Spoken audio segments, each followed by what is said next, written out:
तो hello guys, आज का अपना टॉपिक है ग्रेटर ओमेंटम। और एक्चुअली में क्या करा है, मैंने तुम्हें ओमेंटम समझाने के लिए इसको टोटल जो है 3 पार्ट्स में डिवाइड कर दिया है। ये अपनी पार्ट 1 वीडियो है, जिसके अंदर अपन बात करेंगे पूरे ग्रेटर ओमेंटम की। देन अपन फिर बात करेंगे पार्ट 2 वीडियो में लेसर ओमेंटम की।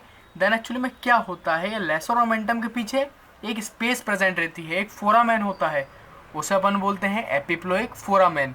तो उसको अपन देखेंगे डिटेल में पार्ट 3 वीडियो में। और एक्चुअली में इन तीनों टॉपिक से क्या होता है, यूनिवर्सिटी में वो आपको शॉर्ट नोट लिखने के लिए दे सकता है। और ये तीनों एक दूसरे से रिलेटेड है, इसलिए मैंने क्या करा, इसको पार्ट्स में डिवाइड कर दिया। देन आज अपन इस पार्ट 1 वीडियो में जो है टोटली अच्छे से डिटेल में देखते हैं ग्रेटर ओमेंटम को। अब मैं आपको एक्चुअली में ग्रेटर ओमेंटम बताने से पहले बताता हूँ पेरिटोनियम का कंसेप्ट। तो क्या होता है, जो पूरा अपना जो एब्डोमेन है ना, पूरे एब्डोमेन के ऑर्गन को एक सीरस मेम्ब्रेन कवर करती है। उस सीरस मेम्ब्रेन को अपन बोलते हैं पेरिटोनियम।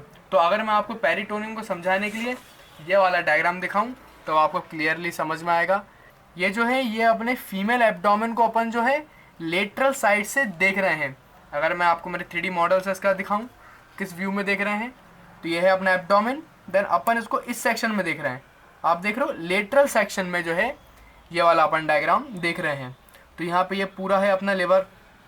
देन ये क्या है, ये है अपना स्टोमक। एक्चुअली में क्या है, इसको लेटरल में अच्छे से दिखाने के लिए अपन ने हर ऑर्गन को क्या करा है, कट कर लिया है। तो ये है अपना लिवर, ये है अपना स्टोमक, और ये है अपना स्मॉल इंटेस्टाइन्स। मैं आपको अब बताऊं एक्चुअली में क्या होता है। एब्डोमेन को, अपने पूरे एब्डोमेन को एक सीरस मेम्ब्रेन कवर करती है, वो है अपनी पेरिटोनियम। ये आप देख भी पा रहे हो, ये अपना है लिवर, ये है स्टोमक, ये है ट्रांसवर्स कोलोन, और ये है अपना यूरेथ्रा। ये मैंने आपको 3D मॉडल में भी दिखाया।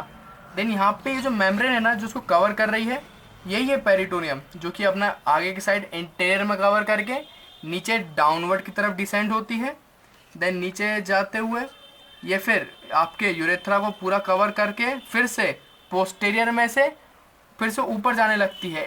देन अपवर्ड जाके सारे ऑर्गन्स को जो है कवर कर रही है। और इधर ही ये क्या कवर करते हुए ये जो मेम्ब्रेन है ना, कहीं कहीं पे अपनी फोल्डिंग बना लेती है। अगर आप देख पा रहे हो, ये जो लिवर और स्टोमक के बीच में जो पेरिटोनियम मेम्ब्रेन है, ये अपना एक फोल्ड बना रहा है। उसके बाद स्टोमक के नीचे भी ये एक फोल्ड बना रहा है। तो एक्चुअली में जो पेरिटोनियम है ना, वो अपनी इतनी इम्पोर्टेंट नहीं होती जितनी इसकी फोल्डिंग इम्पोर्टेंट होती है। अपन को सिर्फ इसकी फोल्डिंग ही पढ़ना है, पेरिटोनियम मेम्ब्रेन की। तो एक्चुअली में जो ओमेंटम रहता है ना, वो कुछ नहीं रहता, वो सिर्फ पेरिटोनियम मेम्ब्रेन जब फोल्ड हो जाती है ना, उसी को अपन बोल लगते हैं ओमेंटम। अब आप देखो, ये स्टोमक और लिवर, इन दोनों के बीच में ये जो पेरिटोनियम की छोटी सी फोल्डिंग है, उसे अपन बोलेंगे लेसर ओमेंटम। मैंने आपको बताया था ओमेंटम सिर्फ पेरिटोनियम की ही फोल्डिंग को ही बोलते हैं। तो यहाँ पे अच्छे से याद कर लेना, स्टोमक और लिवर के बीच में अपनी प्रेजेंट होती है लेसर ओमेंटम। देन स्टोमक के नीचे ये जो आपका पेरिटोनियम मेम्ब्रेन का ये जो एक लार्ज फोल्ड है, उसी को अपन बोलते हैं ग्रेटर ओमेंटम। तो अब आपको अच्छे से क्लियर हो गया होगा कंसेप्ट कि ग्रेटर और लेसर ओमेंटम क्या है। ये दोनों सिर्फ पेरिटोनियल मेम्ब्रेन्स की ही फोल्डिंग को अपन बोलते हैं। तो अब मैं आपको बताऊँ, और जो ओमेंटम है ना, उसमें अगर मेन कोई चीज़ है तो वो है स्टोमक, उसको समझने के लिए। तो आपको ये वाला अगर मैं डायग्राम दिखाऊँ, तो अभी अगर आपको स्टोमक अच्छे से आपने नहीं पढ़ा है, तो आपको क्या, इस वीडियो के लिंक, मैंने स्टोमक की भी पूरी वीडियो अपलोड कर चुका हूँ। अगर आप मेरी ये फर्स्ट टाइम वीडियो देख रहे हैं, तो मैं आपको बताऊँ, मैं upper limb, lower limb, thorax, pelvis और अब्डोमेन का हाफ पार्ट मैं पहले ही अपलोड कर चुका हूँ। मैं मेरे चैनल पे पूरी एनाटॉमी अपलोड करता हूँ, और इसी तरीके से 3D मॉडल के साथ मैं आपको समझाता हूँ। मेरा एक ही प्रायोरिटी गोल है कि ज़्यादा से ज़्यादा आपको समझ में आए, इसलिए मैं आपको 3D मॉडल भी बताता हूँ, डायग्राम्स, मॉडल सब तरीके से बताता हूँ। तो आप मेरे चैनल को सब्सक्राइब कर लें, और अगर आपको कोई भी टॉपिक देखना हो तो आप मेरे चैनल की प्लेलिस्ट में जाएं, वहाँ पे सारे टॉपिक जो हैं आपके लिए अपलोडेड हैं। तो मैं स्टोमक में अपलोड कर चुका हूँ। तो एक्चुअली मैं बताऊँ, ये जो एक आपको कर्वेचर दिख रहा होगा स्टोमक में, ये बड़े वाले कर्वेचर को अपन बोलते हैं ग्रेटर कर्वेचर, और यहाँ पे एक स्मॉल भी रहता है, उसे बोलते हैं लेसर कर्वेचर। एक्चुअली में स्टोमक में 2 कर्वेचर होते हैं, एक ये है आपका ग्रेटर कर्वेचर, और ये है अपना लेसर कर्वेचर। अभी अपन ने यहाँ पे देखा था कि लिवर और स्टोमक के बीच में आपका होता है लेसर ओमेंटम, तो अब मैं आपको ये बताऊंगा कि स्टोमक में भी कहाँ पे लेसर मोमेंटम अटैच रहती है। तो अभी तो अपन उसको क्या लेटरल साइड से देख रहे थे, अब अपन इसको इंटीरियर सेक्शन में देख रहे हैं। तो स्टोमक कुछ इस तरीके से अपना एब्डोमेन में होता है, ठीक है। देन आपको सिर्फ ये याद करना है कि जो लेसर कर्वेचर है ना, उस लेसर कर्वेचर पे आपकी जुड़ी हुई रहती है लेसर मोमेंटम, और इस ग्रेटर कर्वेचर पे आपका जुड़ा हुआ रहता है पूरा ग्रेटर मोमेंटम। अगर आप इस डायग्राम में भी देखें तो आपको क्लियरली दिख पा रहा होगा, ये अपना पूरा है स्टोमक। देन स्टोमक के ग्रेटर कर्वेचर पे ये आपको ये दिख रहा है ना, इस पूरे को अपन बोलते हैं ग्रेटर मोमेंटम। और ग्रेटर मोमेंटम क्या है, ये सिर्फ आपकी पेरिटोनियल मेम्ब्रेन की फोल्ड को ही अपन बोलते हैं। देन यहाँ पे आपका ये रहता है लेसर मोमेंटम। देन इसको मैं क्या आपको एक बार 3D में और दिखा देता हूँ, क्योंकि 3D में देखने के बाद क्या सारी चीज़ें अपन को अच्छे से याद हो जाती हैं। तो अब आप मेरा यहाँ पे 3D में मॉडल देखिए, तो यहाँ पे आपको क्या क्लियर में सब कुछ दिख जाएगा। तो ये है अपना पूरा स्टोमक, और ये है स्टोमक का ग्रेटर कर्वेचर। मैं यहाँ पे क्या लिवर हटाता हूँ आपको, ताकि आपको क्लियर में दिख पाए अच्छे से। तो पूरा अपन ने लिवर हटा दिया। देन ये ग्रेटर कर्वेचर पे ये जो मेम्ब्रेन अपनी जो हैंग कर रही है ना, इसे अपन बोलते हैं ग्रेटर मोमेंटम। मैं इसको और सेपरेट करके दिखाऊं, ये पूरा है अपना ग्रेटर मोमेंटम, आपको क्लियरली दिख पा रहा होगा। ये है अपना ग्रेटर मोमेंटम। देन इसके लेसर कर्वेचर पे आपका जुड़ा हुआ है लेसर मोमेंटम। और जब तक अपन लेवर को नहीं हाइड करते ना, तो आपको दिखता नहीं है लेसर मोमेंटम। तो ये पूरा जो पोर्शन है ना, इसी को अपन बोलते हैं लेसर मोमेंटम। तो इसको अपन जो है पार्ट 2 वीडियो में अच्छे से और डिटेल में देखेंगे लेसर मोमेंटम को। फिलहाल अपन इसी ग्रेटर मोमेंटम को और अच्छे से डिटेल में देखते हैं। तो आपने क्या 3D में देख लिया ना, तो आपको अच्छे से हर चीज़ इमेजिन हो गई होगी। और मेन मैं यही बोलता हूँ आपसे, आप जब भी एनाटॉमी पढ़ा करो ना, तो अपने 3D मॉडल्स को साइड में खोल लिया करो, तो आपको क्या अच्छे से चीज़ें और समझ में आने लगती हैं। तो अपन यहाँ पे डिटेल में देखें। मैंने आपको पहले बताया large fold of peritoneum which hang down the greater curvature of stomach is known as greater momentum. तो ग्रेटर मोमेंटम सिर्फ अपना पेरिटोनियम का ही लार्ज फोल्ड है, जो कि स्टमक के ग्रेटर कर्वेचर से नीचे हैंग करता है। तो एक्चुअली में जो ग्रेटर मोमेंटम जो है वो अपनी 4 लेयर से बनता है। पेरिटोनियम की 4 लेयर से मिलके अपना जो है ग्रेटर मोमेंटम बनता है, जो कि चारों लेयर बाद में जाके अपनी फ्यूज हो जाती हैं।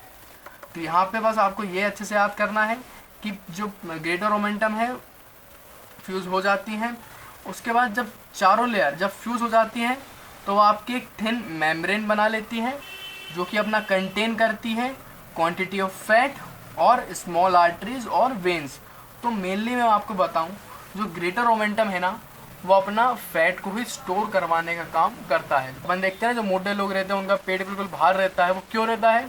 क्योंकि उनके जस्ट एब्डोमेन के सामने है अपनी ग्रेटर मोमेंटम, और वो अपना फैट स्टोर करवाने का काम ही करती है। इस वजह से वो पूरा जो है उन पे फैट जो है स्टोर हो जाता है। तो अब अपन इसकी देखते हैं अटैचमेंट। सारी की सारी लेयर्स अपनी ग्रेटर मोमेंटम पे तो अटैच होती ही हैं, लेकिन जो आगे की 2 लेयर होती है ना, वो ग्रेटर मोमेंटम पे भी अटैच है, लेकिन नीचे की तरफ वो डिसेंड करती हैं, और आपकी वो वेरिएबल डिसेंड करती है। ऐसा नहीं है उसका फिक्स है कि वो अपना स्मॉल इंटेस्टाइन तक डिसेंड करेगी, वो अपना कितना भी डिसेंड कर सकती है नीचे तक। तो यहाँ पे बस यही पॉइंट लिखा हुआ है कि interior 2 layer descend from greater curvature of stomach to the variable extend. तो वेरिएबल एक्सटेंड तक अपना जो है नीचे की तरफ डिसेंड करती हैं। देन एक्चुअली में क्या रहता है, जो चारों लेयर है ना, वो खुद में अपना फोल्ड हो जाती हैं। जैसे कि अगर मैं आपको समझाऊँ या अपनी 2 लेयर से समझाऊँ, ये मान लीजिए इंटीरियर की 2 लेयर हैं, तो दोनों लेयर एक दूसरे में फोल्ड हो जाएंगी और अपना कुछ आगे पीछे चली जाती हैं। तो यहाँ पे ये लिखा है कि वो जो फिर जो चारों लेयर हैं वो फोल्ड होने लगती हैं। The folding of momentum is such that first layer become fourth layer. तो इसमें फोल्डिंग कुछ इस तरीके से होती है, मान लो फर्स्ट लेयर है ना, वो फोल्ड हो के आपने सबसे लास्ट में चली जाएगी, फोर्थ में चली जाएगी। तो आप बस इसको क्या अच्छे से याद कर लेना कि कौन सी लेयर कहाँ पे जा रही है। तो यहाँ पे फर्स्ट लेयर आपकी फोर्थ लेयर बन जाती है, और सेकंड लेयर फोल्ड होके अपनी थर्ड लेयर बन जाती है। तो एक्चुअली में क्या था, ये BDC में लिखा हुआ था, तो मैंने भी तुम्हें एज इट इज़ लिख दिया। ये कीवर्ड लाइन है, जब यूनिवर्सिटी में आपको एज इट इज़ लिख के ही आना पड़ेगा। उसके अलावा क्या होता है, जो फोर्थ लेयर है ना, is partially fused to interior surface of transverse colon and transverse mesocolon. जो फोर्थ वाली लेयर होती है वो अपनी ट्रांसवर्स कोलोन और ट्रांसवर्स मीजोकोलोन पे जो है पार्शली फ्यूज हो जाती है जाके। तो ये लाइन भी अब अच्छे से इसमें अटैचमेंट में याद कर लेना। देन फिर अपन देखते हैं इसके कंटेन कि मेनली अपनी ग्रेटर मोमेंटम क्या कंटेन करती है। मैंने आपको यहाँ पे बताया ही था कि ये जो ग्रेटर मोमेंटम होती है ना, वो अपनी ग्रेटर कर्वेचर पे जो है अटैच रहती है। तो एक्चुअली में क्या रहता है, जब अपन स्टोमक का ब्लड सप्लाई पढ़ेंगे ना, तब मैं आपको बताऊंगा। स्टोमक को मेनली ब्लड सप्लाई करवाने के लिए जो उसकी आर्टरीज रहती है ना, वो इसके कर्वेचर पे ही रहती हैं। तो यहाँ पे ग्रेटर कर्वेचर पे यहाँ पे रहती है अपनी राइट और लेफ्ट गैस्ट्रो एपिप्लोइक आर्टरी। या आप अभी अच्छे से नाम सुन लो, जब अपन पढ़ेंगे ना जब स्टोमक, तब आपको अच्छे से क्लियर हो जाएगा। तो यहाँ पे मैंने आपको बताया, जब आप खुद ही सोचो, जब एक ग्रेटर कर्वेचर पे अपना अटैच है तो यहाँ की वो आर्टरी को भी अच्छे से अपने अंदर कंटेन कर लेता है। तो राइट और लेफ्ट गैस्ट्रो एपिप्लोइक वेसल्स इसका एक कंटेन होती है। देन उसका दूसरा मेन कंटेन है फैट्स। तो मेनली जो है ये आपका फैट जो है कंटेन करती है। तो मैंने आपको बता दिया पूरा। देन इसका अगर अपन फंक्शन देखें ना यार, इसका मेन फंक्शन यही है कि स्टोर हाउस होता है फैट का। फैट को मेनली स्टोर करने का ही काम करता है। उसके अलावा protect peritoneal cavity against infection.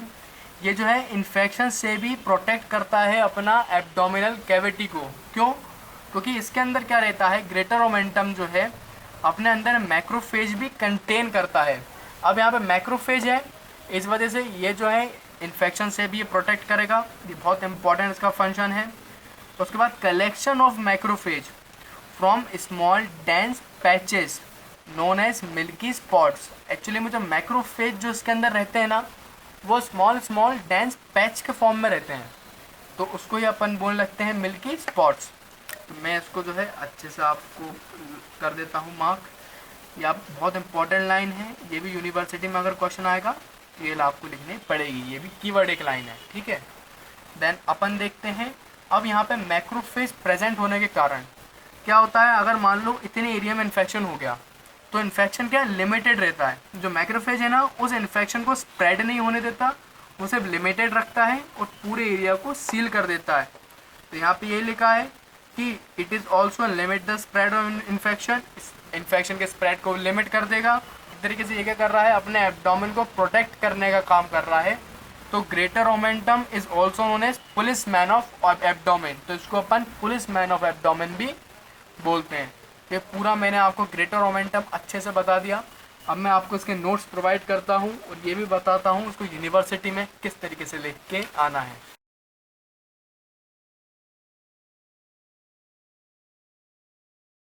University में आ जाता है ना, तो मैं आपको बहुत बार बता चुका हूँ अपर लिम लोअर लिम में भी कि मेनली यूनिवर्सिटी में लिखने का तरीका होता है, अपन मेन क्या हेडिंग्स में लिखेंगे और पॉइंट में लिखेंगे। आप पैराग्राफ में ना लिख के पॉइंट्स में लिखते हो ना, तो आपका जो रिप्रेजेंटेशन है अपने आंसर का, एक तो वो बहुत क्लियर होता है और एग्जामिनर को सारी चीज़ें डिटेल में आपकी समझ में आती हैं, तो आपको ज़्यादा मार्क्स भी मिलते हैं।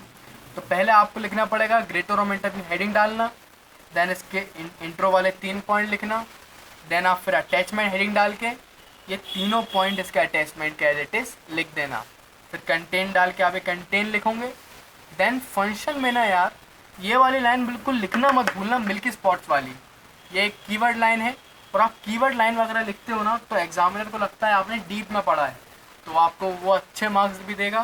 तो ये पूरे फंक्शंस आप लिख देना। बहुत ईजी था वैसे टॉपिक।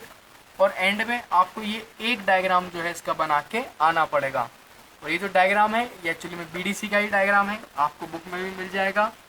तो इसमें क्लियरली इसने स्टोमक बनाया और स्टोमक की ग्रेटर कर्वेचर पे ये अपना पूरा उसने अटैच करवा दिया ग्रेटर ओमेंटम। अब यहाँ पे क्या 2 और एडिशनल चीज़ हैं जो मुझे आपको बतानी चाहिए। वो क्या होता है, जो ग्रेटर ओमेंटम है ना, अपना ये जो पूरा लेसर अपना पूरा जो ग्रेटर कर्वेचर है, इसका जो अपर वाला पार्ट रहता है ना ग्रेटर कर्वेचर का, वहाँ पे ग्रेटर ओमेंटम ही 2 लिगामेंट बना लेता है। एक जो ऊपर है उसको अपन कहते हैं गैस्ट्रोफ्रेनिक लिगामेंट। एक्चुअली में क्या करता है, ग्रेटर ओमेंटम जो है ऊपर वाले साइड स्टोमक को डायफ्राम से अटैच करवाने का काम करता है। इस तरीके से वो जो है एक लिगामेंट की तरह फंक्शन करता है, इसलिए अपन इसको बोलते हैं गैस्ट्रोफ्रेनिक लिगामेंट। फ्रेनिक का मतलब अपन जानते हैं डायफ्राम, और गैस्ट्रो मतलब स्टोमक, तो ये है अपना गैस्ट्रोफ्रेनिक लिगामेंट।